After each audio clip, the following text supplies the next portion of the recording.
England 3, Mexico 2. What a night. There are certain feelings that only football can really give you. You know, it's just an absolutely incredible game, almost once in a lifetime sort of moment. This video is going to be going out a little bit later than what the coverage normally does. And that's because, yes, I'm an analyst and I like to talk tactics, but I tell you what, I'm a fan first. And the game last night was absolutely incredible. One of the greatest things that I have ever witnessed. So let's try and break some of it down. Now, let's be completely honest about this. This was complete chaos from minute 1 to minute 111 or whatever it was after added time. And there was such jeopardy throughout the whole game. And it's the sort of feeling that you only get in knockout football. The feeling that in any moment, your fate can be decided and you can go home or you're going to go through to the next round. And I've seen a few people online saying that every single minute felt like the 90th minute. And I think that is absolutely spot on. I think it's such a great way of wording it. But let's try and figure out some of the key stuff that happened. Because let's be honest, it was quite a defensive approach from England. You know, Thomas Tuchel comes in as new England manager and we talk about his exciting ideas on the ball. That's everything that we covered coming into the tournament. But this game was more defensive. This was about more playing the occasion. This is why Thomas Tuchel is a knockout manager, because he appreciates that different matches require different things. You can't go and play the same way in every game. And in the first 20-25 minutes, especially for England, leading up to that first hydration break, still ridiculous to say, it was a containing job for England. It was a case of being smart, being clever, quieting the crowd where we could. And I actually think we did a pretty decent job of that. However, I'm going to be a little bit critical initially because the high press is still a problem for this England team. And I think it's been a problem throughout the tournament so far. We covered it last week after, I couldn't even tell you who we played last, Dominican Republic of Congo. We covered it there. England do have problems with the way that we're pressing. And I think the big problem that we've got is that there is a slight disconnect between the units. So we've got a back four that is trying to maintain itself as a back four, trying to hold its structure. And then we've got players like Anderson in midfield, who's a fantastic, energetic midfielder, but quite often he's sort of attached to our back line. The problem is the other players are attached to the forward line. So if you've got Anderson sort of attaching deeper over here, but Jude is going to attach a little bit higher up here with Harry Kane, and sometimes Rice is going to go with him as well, well, then you can see sort of the gaps that are going to open up in here. Got Mexico in red, by the way, just thought it'd be a little bit easier on the eye. But this is still a problem for England. There's a disconnect. The front line is engaging in like a mega high press, whereas the back line is engaging in more like a mid block, and there is that disconnect. There is space behind the England forwards, which is okay. You know, it's in a part of the pitch where it's not too dangerous for England. We don't mind Mexico having the ball there, but more than anything, it's just a waste of energy for the likes of Bellingham and Kane. They go and press, they go and squeeze high in these conditions, and they're just being played around a bit too easily, and it's not their fault. The unit just isn't there for England. I think what Thomas Tuchel needs to do as we move a little bit further forward through the competition is maybe just drop that first line of pressure just a little bit deeper, because even around the halfway line when Mexico are trying to play, we see them with the two centre-backs, the midfielder just in front of them. You know, they're still just a bit higher, and that line behind them is disconnected most of the time. Of course, we'll come back to this in a second, but most of the time it's disconnected. So the midfielders are dropping deeper to protect the back four, but the forwards are still high. And again, there's just these spaces in here against England where if you're Mexico, you can move the ball wide and then go back in there. So it just feels like territory is a bit too easy to gain against this England team when we're trying to press. But one thing we must say is the work rate of the England players is phenomenal. It's off the charts. I mean, how much did we hear about the altitude, the conditions, how difficult it was going to be to run and all of that stuff? Not for these lot. You know, Declan Rice has got these injury problems. Anderson has been a doubt at times this tournament, but the fitness level of this team is absurd. And you're seeing now why Thomas Tuchel picked certain players and why he turns to certain players in the big moments. He does want that physicality. He wants that energy. He spoke about trying to create a Premier League team. And I think when we look at the likes of Jude Bellingham, Anderson, Rice, and their off-the-ball work, you really see that. These are so hard-working. And I mean, Gordon and Saka on the wings as well are fantastic with their defensive work. And England early on sort of did this job of just containing. You know, Mexico had a half chance here or there, a good effort from Jimenez.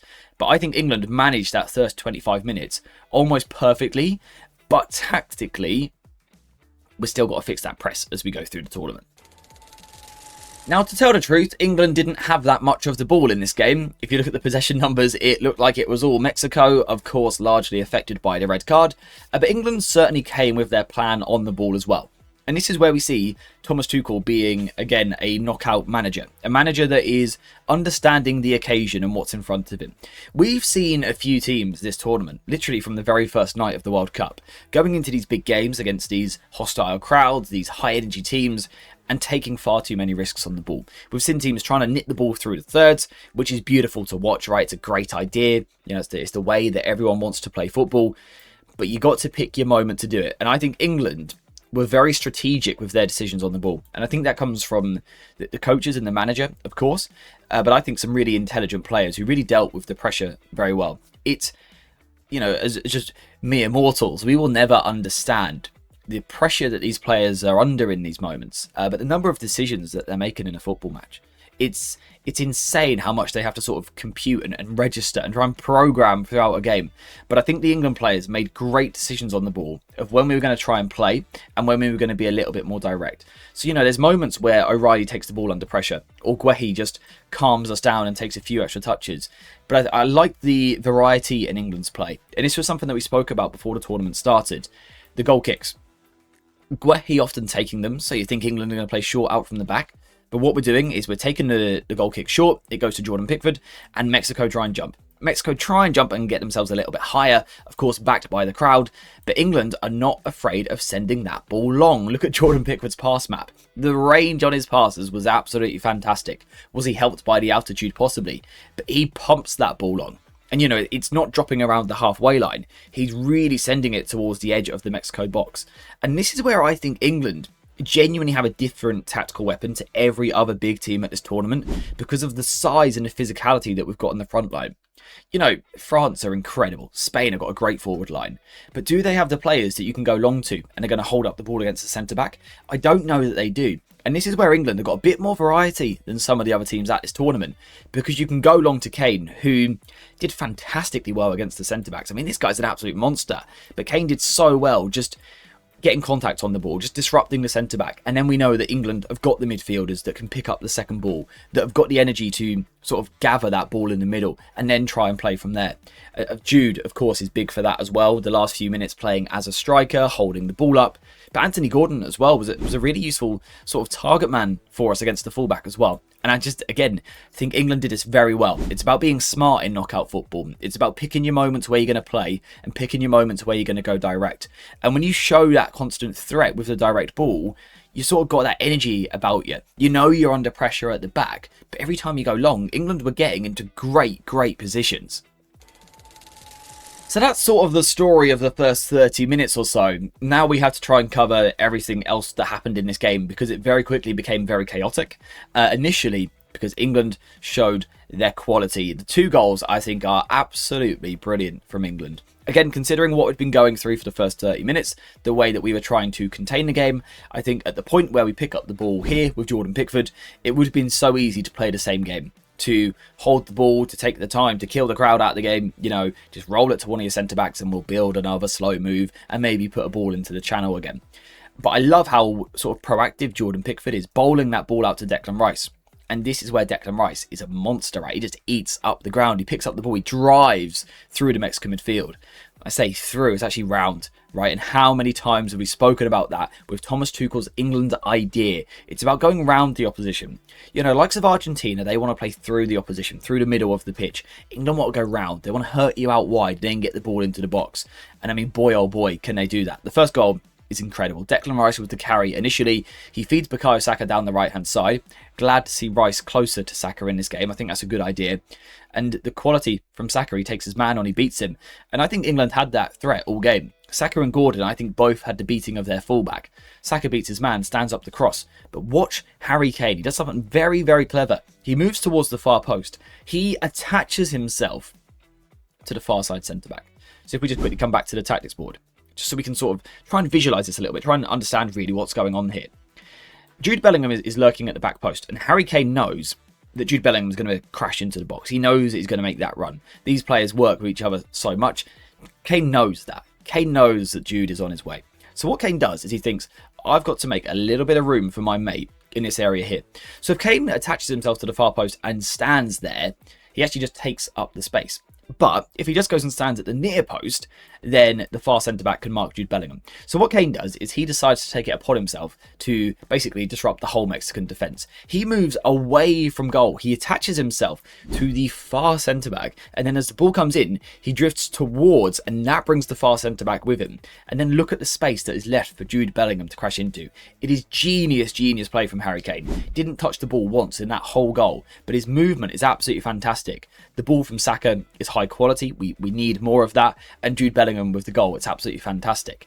Then just after, I think we see the blueprint of what this England team can be moving forward. Mexico take the kickoff. Of course, it's a terrible kickoff. They had a couple of those, to be honest, on the night. A couple of poor kickoffs that didn't really work for them.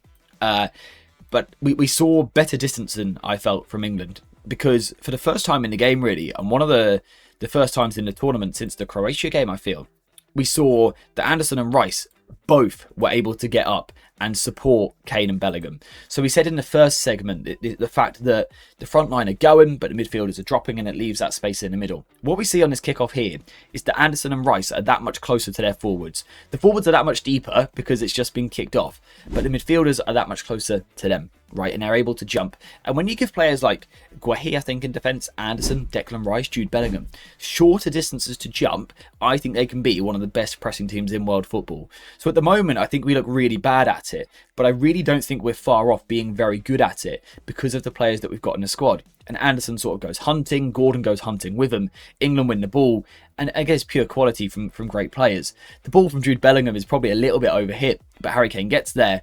It's a great decision. I thought he'd shoot. If I'm Harry Kane with my shooting ability, I'm shooting there. But he pulls it back across to Jude, who scores the goal, and it's just perfect almost. The game plan is working perfectly. So to this point, the game plan for England was near textbook. This was Thomas Tuchel's idea executed perfectly, which is great to see from this England squad. But it would be boring if it was made too easy, wouldn't it? There's got to be something that goes wrong along the way somewhere. Mexico score a good set-piece goal. I think England will be disappointed with that one. Then we come out in the second half. I think we start well. I think we play quite aggressively on the front foot, taking the game to Mexico. And then Jarrell Quansah gets sent off. And, you know, for me, it is a red card. I may not have said that in the pub at the time, but it was a red card, if we're being honest. It's unfortunate. He bounces up off the ball, but he does have to go for that. And then the game becomes, I don't know, like a fever dream a little bit. The next 50 minutes of football was unlike anything that I've ever seen. First of all, the fact that England just switched straight back on. It'd be so easy to have that victim mentality, to feel sorry for yourself that you just had your young right back sent off. England could sort of collapse and crumble in that moment, but they stick to the idea. What do we see? We see the long ball from deep going up towards Harry Kane. Again, there's very few international teams that can do this at the highest level. Kane knocks the ball down. Brilliant running from Anthony Gordon, wins the penalty. Harry Kane takes this amazing penalty. Then the rest of the game is the most defensive performance I have ever seen from an England team in my life, certainly as far as I can remember. Now, I'm going to try, bear with me here please, I'm going to try and figure out what the substitutes were to get the right players on the pitch. So I know that Bukayo Saka definitely came off. He came off for John Stones, who slotted into this area here. I know that Elliot Anderson came off at one point.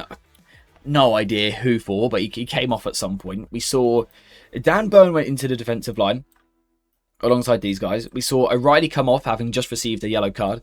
So Spence goes to the left wing back, essentially. Burn, Guahi, John Stones, Quansah in a back five now.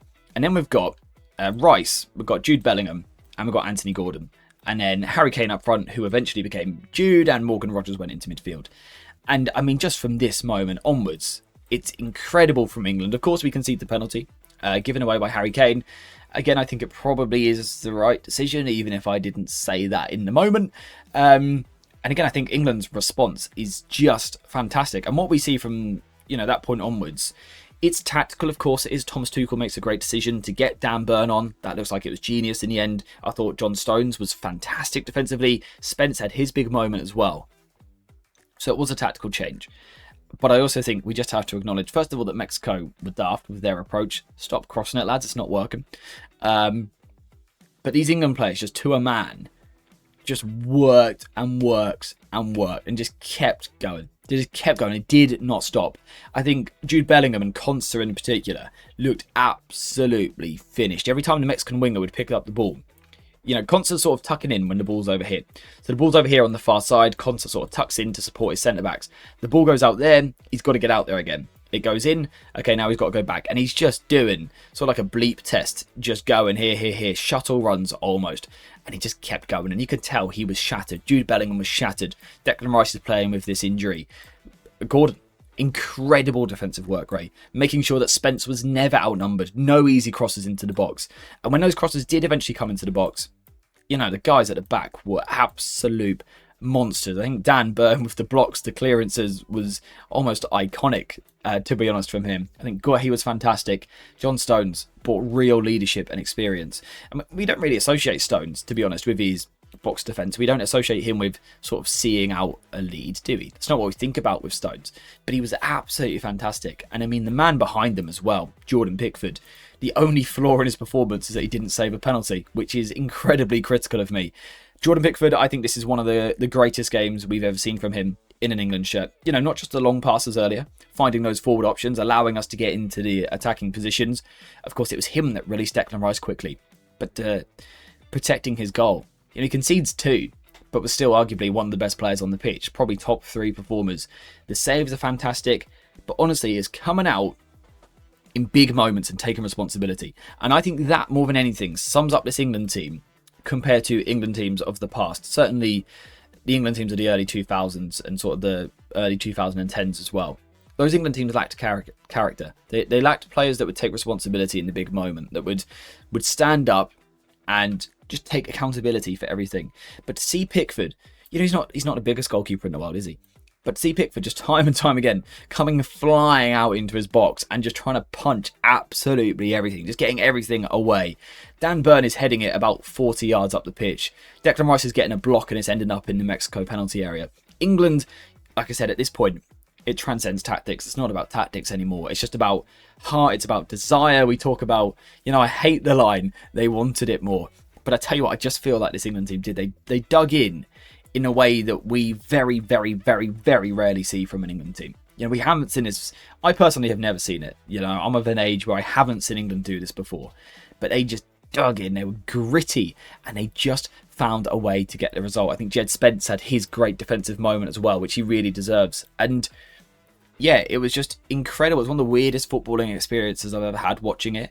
Almost sitting there like shaking for 50 minutes. You know, you get the red card, you concede the penalty. You almost feel like it's a matter of time before you concede. But England just didn't give off that mindset. The players looked calm. They looked like they were there just to do a job, really. I gotta say, I think it's my favourite win in English football history. It was absolutely incredible and just amazing to progress through to the next round. These England guys, they're going to have to recover now. They've got Norway on Saturday, another very difficult game. Norway look good at the moment, of course, led by Odegaard and Haaland. But this England team deserve so much praise, so much credit. That was iconic, what we saw from them last night. That's what we want an England football team to look like. In the future, I'd love to see them on the front foot more. Can we show our technical quality? Can we show how good we are at passing, dribbling, crossing, shooting, all of that stuff? That would be great. But this is knockout football. And what you've got to do is you've got to make a statement. And I said it before the game. You just got to do one thing. You've got to get in there. You've got to do the job. You've got to get the win. And you've got to get the hell out of there. Never look back again. If it's got to be smash and grab, it's got to be smash and grab. Just find a way to win. And that is what England did. And I am ecstatic and incredibly tired. Again, apologies for a slightly later video than normal.